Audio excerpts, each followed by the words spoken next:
大家好，我是 Tony。这2天台北雨落未停，所以我来到台湾中部旅行。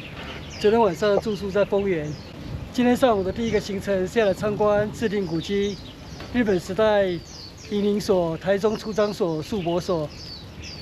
移民所台中出张所就设置在丰原，为什么呢？因为日本时代台湾3大林场，台中的八仙山开采的木材就是运送到丰原这里来。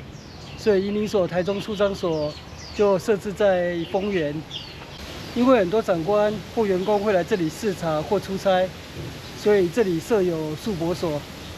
移民所台中出张所宿泊所经过3年的整修，最近才整修完毕，重新开放参观。还有10分钟后开馆，我就先在户外参观一下。 这次重新整修后的宿泊所照片。哦，这是很难得一见的2层楼的宿泊所。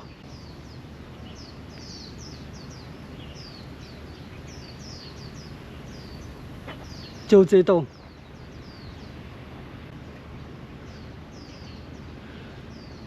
那旁边那应该是比较晚期，属于林务局时代新建的宿舍吧。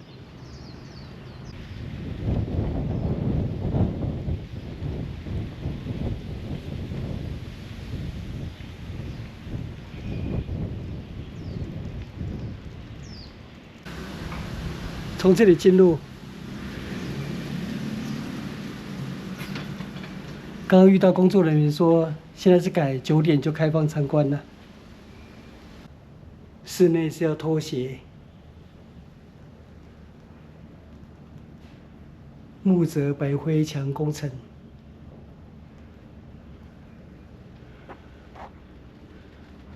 这里有透过透明玻璃。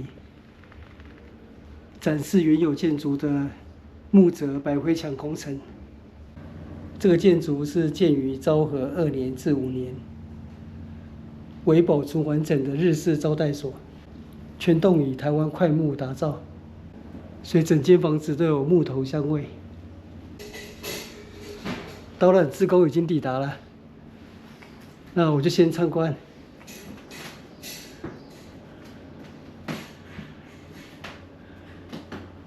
八仙山的开发历史，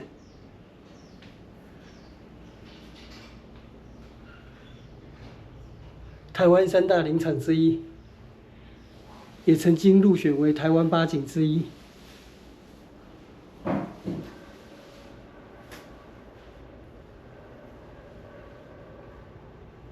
原本台中出张所是在石冈的土牛那边，后来林铁衔接到丰原。 所以台中出张所的重心就移往丰原。这都是伐木工人使用的器具。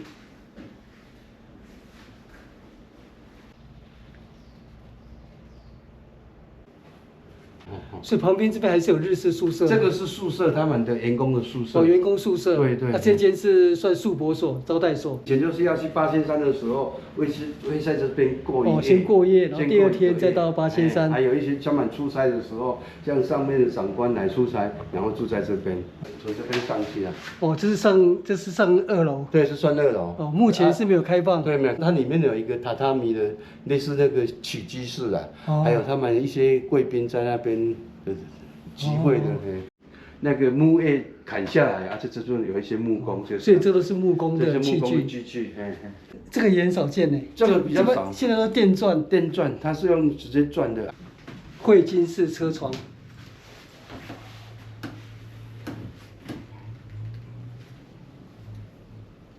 哦，这是诗人陈千武的作品。对。台湾的根，日语的苗。 他是日本教育的，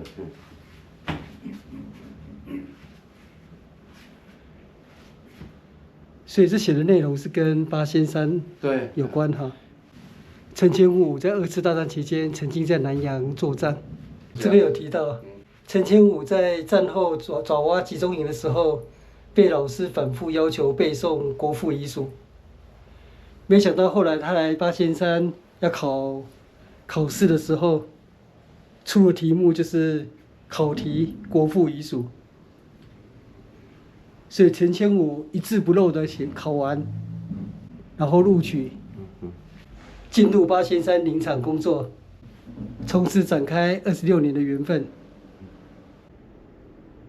从日文创作到转型为中文创作，这是一个非常艰辛的转折过程。这是陈千武全家人在八仙山林场宿舍前合影。1958年，陈千武离开林场之后，成立了全台湾第一间文化中心文英馆。他后来获颁国家文艺奖及总统褒扬令。硬那个它的很硬，所以一般那个保龄球那个地板呢、都是用积木做的。它这个是肉桂，土肉桂哦，我们台湾的那个古关的地方最好。哎呀，你跟它闻看看，那味道味道很浓。好香好香。有啊，它所以它发展一些像土肉桂叶啦、土肉桂那个什么饼干呐，哎呀，那是它的发展。这是这里的文创商品。这间是媒体室，有影片介绍。对啊，可以在这边坐在这边要休息一下看看像这个就是那个没有旧的木材，就是没有钉子的，它用榫，像那个榫的那个，就是这样子靠起来，好重。它这个好像可以这样子合吗？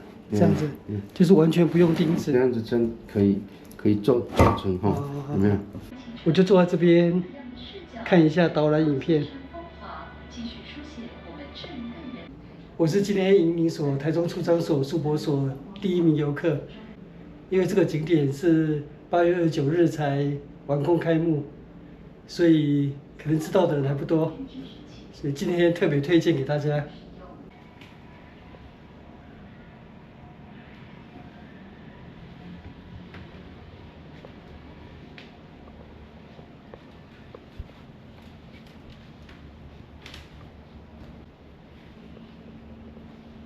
鞋带回收处。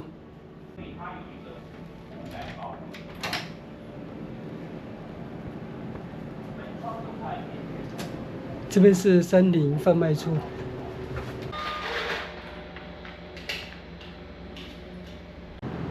我买玉桂出雪山土肉桂茶，回去送我老婆。我从这边走出去。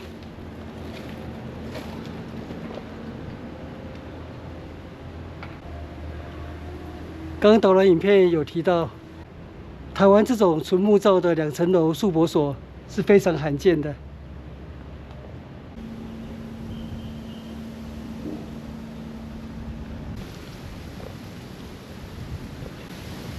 前面这里就是以前的储木池。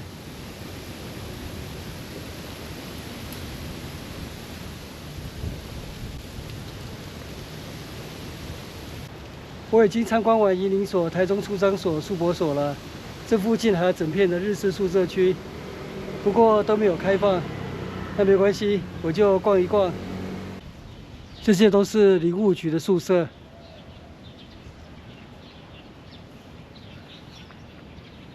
不过仙山林场已经停止伐木多年了，所以整个宿舍区也显得很落寞。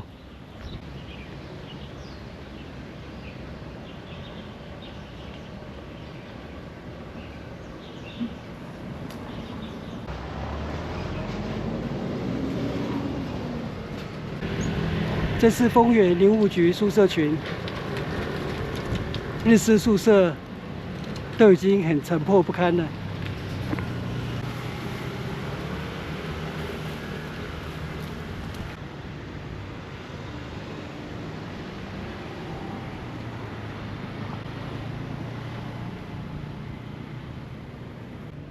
这片日式宿舍区现在封闭整修中，可能还需要几年的时间吧。或许就能够恢复像营林所、台中出张所、宿博所那样的风华再现吧。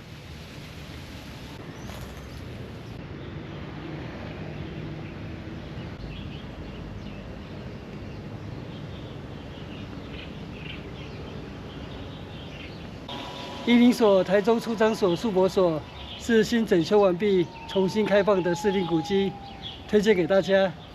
那我今天的旅行就到这边结束，谢谢收看，我们下次见，拜拜。